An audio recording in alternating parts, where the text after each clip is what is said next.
Hello, it's Domonic Oxendine from Run 4 of New World Magiscala. I'm stuck on an 8-hour layover on my way back to Machu Picchu, and I just thought I'd tell you a little bit about my first few days of New World Magiscala. Apologies about the background noise. This is an airport, so you might hear just a little bit of it. So, for me, the event really started Thursday night at the house parties. I was hanging out with Miss Burke. I was hanging out with our president, Mr. Quest, and CC DeRoos of House Croatan, and we were trying to welcome in the first years. At first, it was a little lackluster. Quest arrived slightly late and behind schedule. I'm sure he'll never actually admit that, but luckily we were able to take care of the party. Us Oxendines have to know how to save a dying party, after all. So we had music, special vodka Moscato tonic that was imbued to increase the mood and enrich the night of everyone who drank it. We had a few really promising candidates, one being Virgil and the other a young girl who would be perfect for House Croatan. I'm glad we were able to have... Well, I'll tell you about that later. I actually wanted to find a way to test Virgil to see if he'd have what it took to be an amazing House Croatan member. So I walked up to him and told him, hey, I wonder, are there any ruins in the Forbidden Forest? Now, Virgil turned out to be a crypt raider. That was his path that he was taking, and I thought if we could find something in the Forbidden Forest, he would be a good fit for House Croatan. So, a few minutes later, Virgil and I are outside with an expedition party, and we're getting ready to go into the Forbidden Forest. We summon up a chariot and we ride across campus. After making a huge and loud noise that is what we were doing, we arrived. At first, it was a pretty lackluster visit into there, as all the monsters and creatures were asleep, as it had not become nighttime yet. Luckily, about 20 minutes into our exploration, about 10 minutes before we had to go run off the clubs, we found it. A tome of a stone slab on the ground with dark letters and inscriptions carved upon it. Nobody knew this dark language. We tried whispering it, speaking it, incanting it. People tried casting spells upon the tomb to see if there's anything inside, and the only thing we could see was a faint whisper of a ghost. Now, we didn't really know what to do at that point. We had the bright idea of maybe turning back to the forest where the magic was deeper, darker, and a little bit more powerful, sometime around midnight. So we disbanded the company, and we vowed to meet back on the bridge to the forest at midnight. At this point, Virgil and I started rushing back to the clubs. But we encountered a little bit of magic on campus as it started to rearrange itself and we lost our way. Thank goodness a professor found us and we were able to get back to our dorm rooms, sadly, an hour after clubs had started. All of a sudden, it was magical, of course. It was a thunderbird, flew from the sky, and a lightning storm and a tsunami seemed to hit. Virgil decided to go find cover back in his room, and I thought, now might be the time for a little bit of shenanigans. If you're familiar with me at all, you know I have a few connections to the black market. Guinevere Boone and Ember of House Laveau. Yeah, sorry, I'm letting out your secret. You are the black market and two of the finest dance partners I've ever met. So I wanted to find a way to cause a few shenanigans. I found an old enchanted mask of mine which animated the face with the face of a scarecrow. Sadly, I did not know that by putting on the mask, I also imbued madness. I grabbed my wampus pelt and I dove out into the night in search of an old friend who was holding on to an artifact of my grandfather's. Now, how real this artifact was has been up to debate, but it was a monkey's paw. And so while I was ensnared under the effects of this mask, I'd run up to random students and offer them a wish of the monkey's paw. And some fun wishes, a few dark moments, a few perfectly opportune thunderbolt strikes. And that monkey's paw was amazing. Sadly, Professor Taggart showed up that demanding what was happening with the monkey's paw, calling it an illegal relic and threatening to take it away, and banished me from the rest of the classmates. And sadly, the mask wasn't quite done with me yet, as I ran up and down, hooting and hollering, screaming, bursting into classrooms and offering people wishes. The looks on their faces were hilarious. In fact, apparently my antics frightened quite a few people. So, yeah. She attempted to confiscate it. First, she tried to test it out for magic and was unable to find any money. She could not find anything on that monkey's paw. So another student decided to run a test. He had an old charm and he wanted to see if it could get rid of the negative effects of the monkey's paw while a wish was granted upon it. We found a student from Lacaille Laveau who was more than willing to have the wish tested out upon him. So, as he held the monkey's paw, the professor, eyeing him, making sure everything would be alright, a curse breaker and a healer on staff as well, the chime was struck, hopefully absorbing the negative effects of the monkey's paw. It was at this point that he became petrified and unable to move. Of course, instead of blaming the charm like she should have, Taggart decided it would be smart to blame the paw, and it was confiscated. At this point, I don't know what was more frustrating, the fact that I had lost my newly acquired monkey's paw, or that I was being blamed for this petrification. So I run off into the night to scheme a way to come up with this monkey's paw, or get it back. But before I could handle anything else with that monkey's paw, I realized we were coming up on midnight. So I rushed myself back to the Forbidden Forest to meet up with my compatriots, only to find them strangely not there. It was almost as if they forgot our pact to find the crypt. However, I did find another few students wandering around in the woods and decided to tag along with them. It was just a casual walk, nothing too spectacular, until we found ourselves upon the amphitheater, the one where the ley lines lie for House Lecveau. We saw a form, just a white shape inside the forest, just upon the tree line. In my infinite wisdom, I decided it would be wise to investigate, rushing ahead of the other two. It was at this moment I blacked out. Apparently, my companions heard a scream. They rushed after me, only to find that I had vanished. After about 15 minutes of searching, they found my shambling corpse wandering around the woods, informing them to get out, to leave this place, and to never return. Your standard doom and gloom sort of thing. And they were trying to pull me out of this curse, but my body was not responding very positively. It was at this moment, just as I started to regain competence and consonance, that we heard the howls of the werewolves. They were upon us. I reached down for my wand in order to defend myself, only to realize that it was gone. Maybe I left it in my room, maybe it was lost to the forest. I guess only time will tell.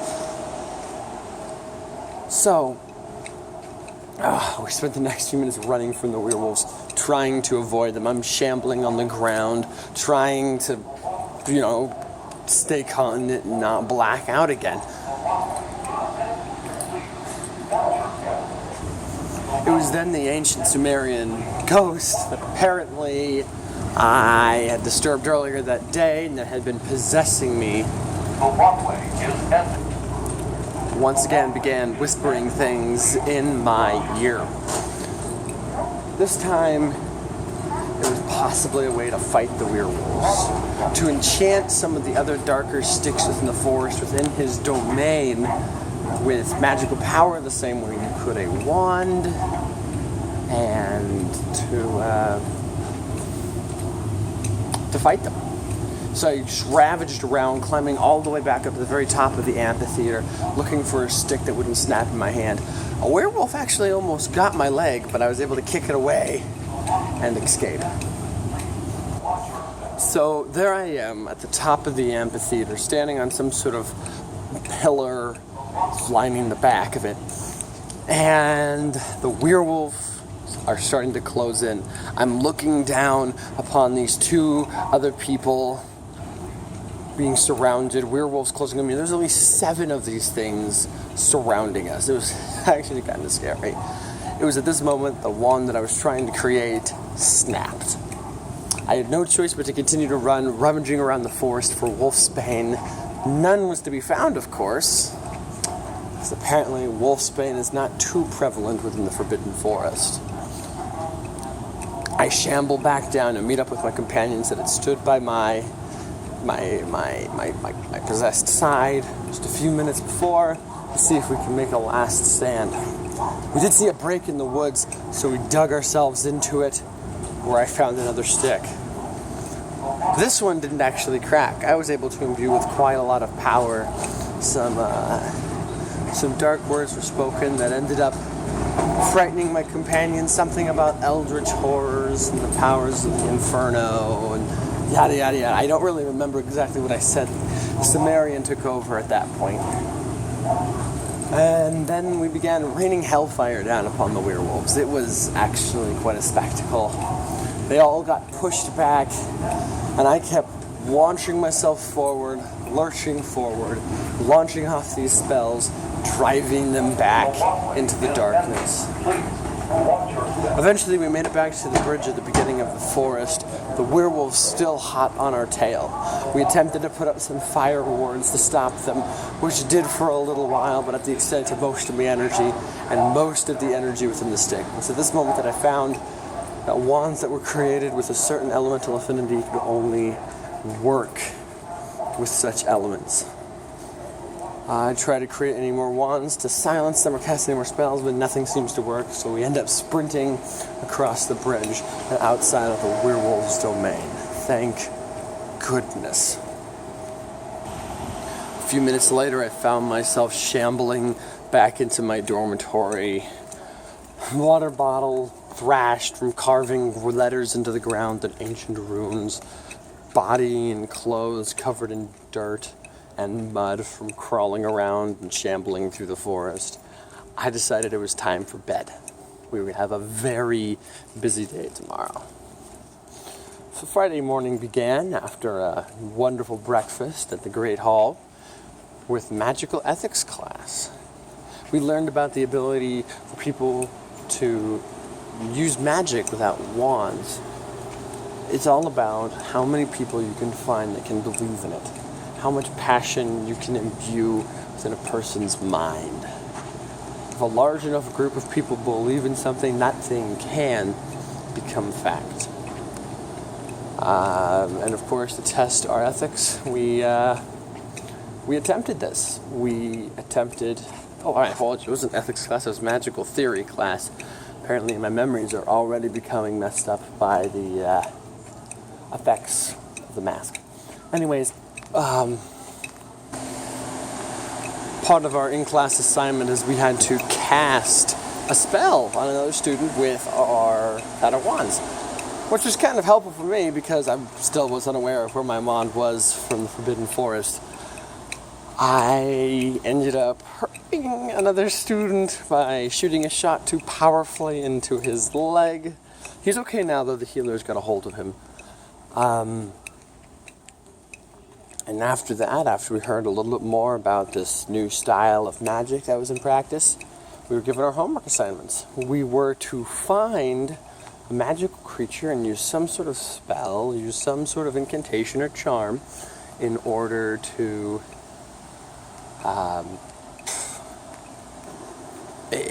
understand it. So I thought of this, the only best way I knew how to is I had an old mask. I wasn't sure if it was enchanted or not, but it definitely had some strange magic on it. So I gave that mask to one of my other classmates to check it and then to imbue it with the power of the universal translator. And then I ran off because I was almost late for my next class. And that class was ritual magic, actually. We learned about the proper way to create a circle, and I'm not just talking about the type of circle you can draw on a piece of paper, the correct cadences and words to speak, and we were told the next day we'd be summoning some sort of fairy in class. After that, our next period was a break. As I was walking around campus, wondering what I was going to do really quick. Maybe I was going to head down and pick up some more potions from my classrooms. Maybe I was going to go back to my dorm room, get some rest after the weary night before. I found the Chancellor. And the Chancellor had a large group of people following him, muttering something about coffee time. And apparently it's some sort of ritual on campus that when the Chancellor asks or demands you for coffee time, you must oblige. So I joined the party, and we continued on to this coffee time. On our walks, I came across a fantastic Professor Ziegler. Ziegler and I started talking about our next class, which happened to be Dinovation, the one that she taught. I told her I'd bring her some fun little artifacts that I had from home, a little astrological special Sears telescope. It's been passed down through my family for so long, I don't even know where it came from. It was not my grandfather, thank goodness. We invaded some mundane coffee shop. I'm not even sure if they noticed we were there, which is acceptable. They're mundanes. We don't care about them. We laughed. We joked. I talked with another house croton there.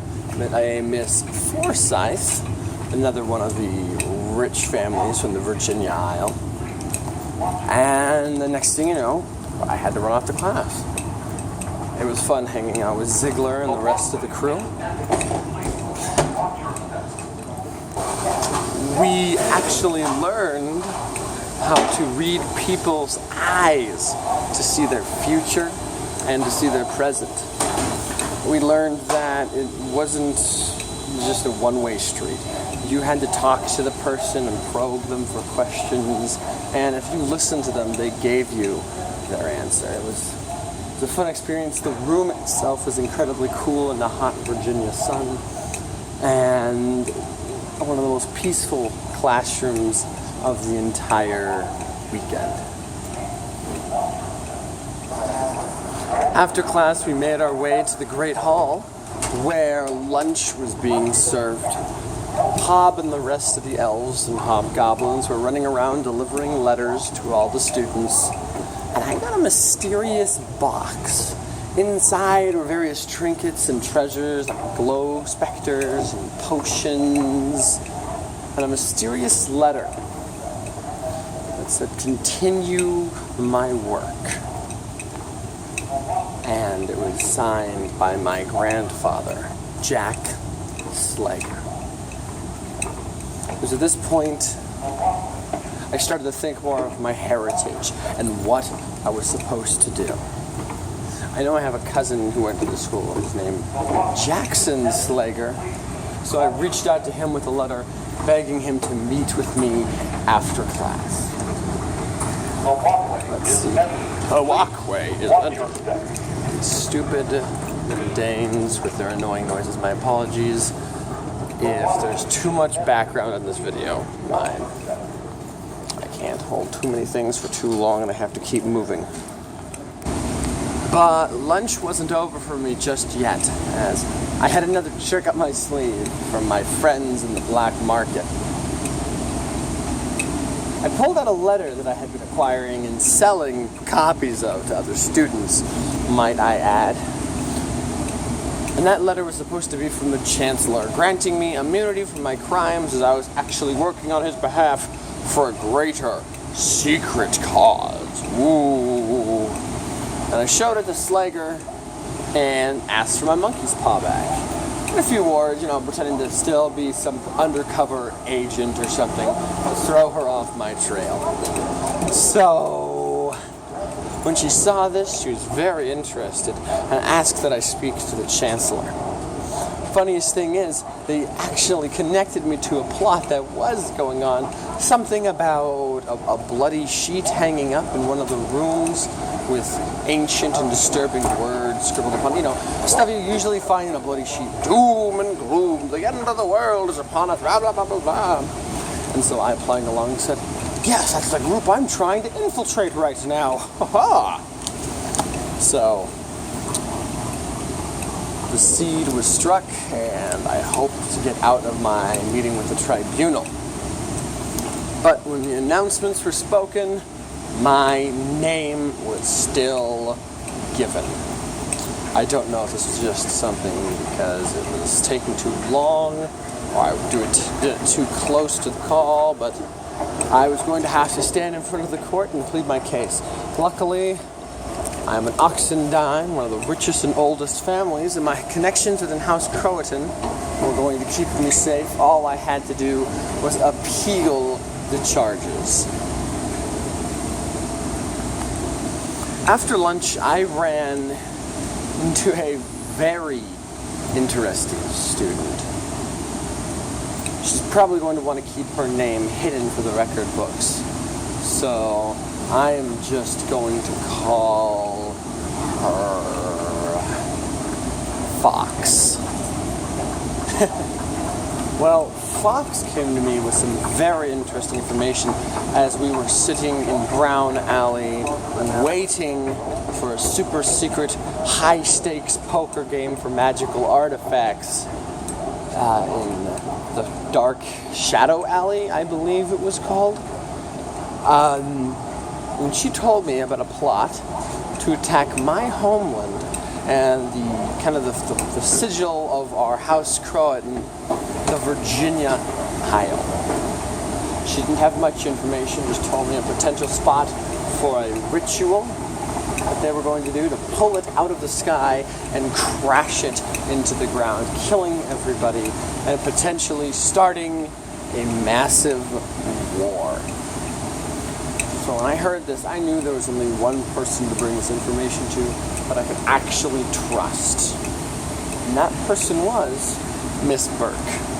Miss Burke is from another long, historical, unsoiled line coming straight from Virginia Isles. In fact, our two families are some of the two only families that can actually claim ownership of the island. Now, she, of course, still ribs it in my face that she still lives there, and I like to make fun of her for having no money left. Granted, she might slap me for saying that in public, as Croatans aren't supposed to bicker in front of the other houses. But whatever, she can take it. So I inform her of this dastardly plot of, we don't actually even know who at this point, but somebody is trying to destroy our home.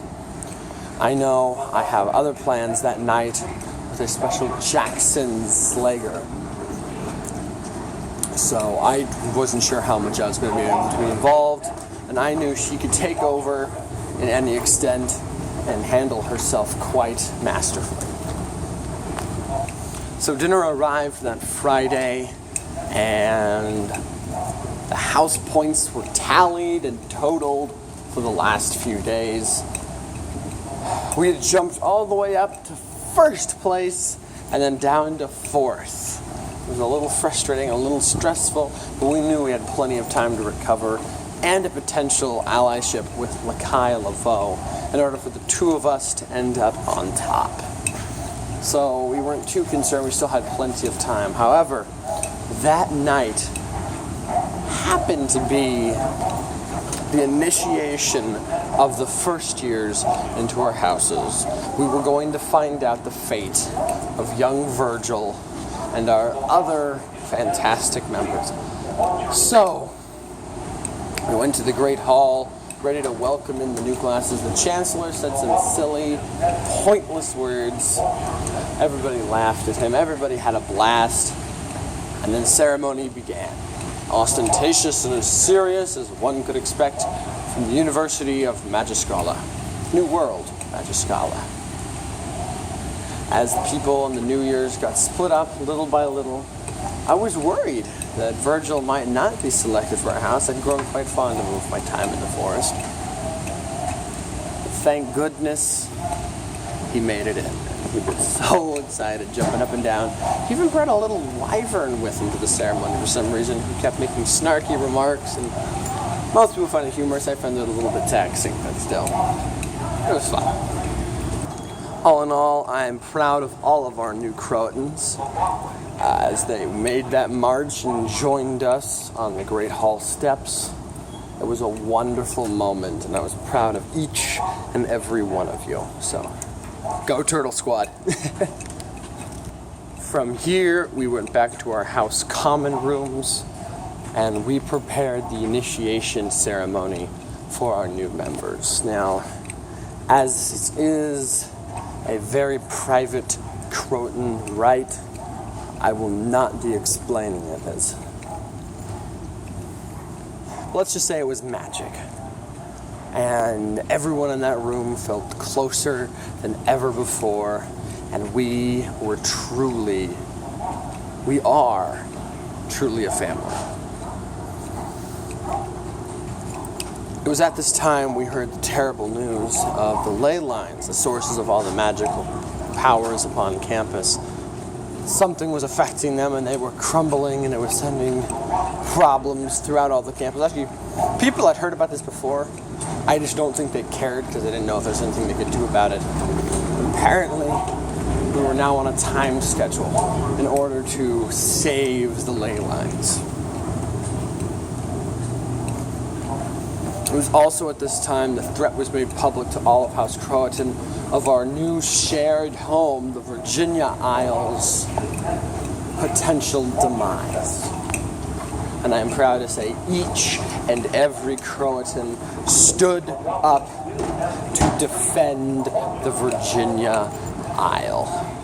Everyone was preparing for war, everyone was preparing for battle, and to save the island from crashing into the sky, everyone was prepared for the ley lines. But it was at this point I realized my tribunal meeting was about to begin, to find out if I was expelled or not for bringing a monkey's paw to the school. But I still had to prepare for war and all of the rituals and all the other powerful things we were going to do that night. So I rushed off into the forest, summoning that little Sumerian inside of me to find the most powerful sticks and deposited them inside of the Artificer's Lounge, hoping that they would, well, of course they would, they're a Croton. They all were. All the artificers from House Croton were there creating trinkets, doodads, gadgets, and charms to help us in our coming endeavors. And they were also going to build these wands of power for us. Afterwards, I put on all of my ritualistic war clothes that were passed down from Oxendine to Oxendine, and I got ready for war. But I knew we had to make this much more well known that this was a threat against our home. So when I marched into that tribunal, I told them the error of their ways. I told them they were wasting time. They refused to believe that all of their little shows was just a show, a sham, and they all needed to be out defending the Isle and defending the way lines instead. So after a few very heated words and some more clashing with Professor Taggart, I stormed out of my own trial. I still think those things are absolutely worthless.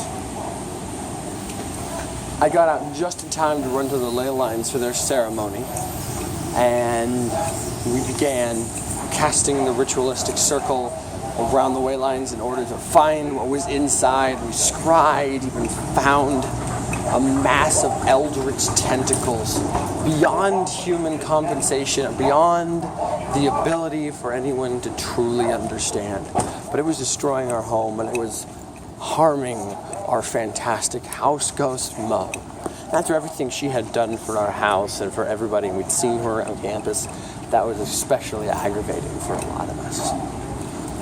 So the astromancers opened the barriers, the curse breakers ripped out all the tentacles, and everybody lended Mo their strength, and together we were able to save the ley lines. It was a very draining process, but we still had work to do. From this point, the entirety of House Croatan marched down to the ritual of the terrorists who were planning to destroy our home. Now, I don't think I've ever seen as many people from one house congregate before, and of course, it was the Croatans. Turtle House, best house. After waiting to ambush the opponents, the foes, the terrors, I decided it was the right time. I grabbed the sticks, channeled the inner Sumerians. I apparently already implanted them with some sort of honing crystals to imbue them with even more power. They were already quite powerful, actually, from what they had done. But we had everybody else surround us and start imbuing essences from all the trees and nature of the area in order to give them even more. On top of that, I channeled the Sumerian, sacrificed a bit of my life energy, and apparently said even more terrifying words than before. Apparently I was channeling corn, blood for the blood gods, skull for the skull thrones. I don't really remember a lot of that. I just remember falling down and blacking out. It was at this point, after I had blacked out, that Jackson Slager finally showed up. Very interested and dogmatic guy. He actually has very positive thoughts to believe about our grandfather, Jack Slager. And he thought there was actually good in him and everything was misunderstood. An interesting guy. So at this point, we prepare. He pulls me away. He drags me up and takes care of me and heals me back up to health, at least enough to walk back into the forest where we were going for illicit reasons. But if you're a marshal, if you're a law authority, this portion of the tape is charmed, so it is not a confession. This will not hold up in a tribunal. Basically, y'all can't touch this, so shh, keep the secret. As a last resort, in case we did fail and Virginia Island was destroyed or crashed into the ground, I wanted to have a way to get revenge. So, when we got into the forest with a few other very dark wizards, including my two friends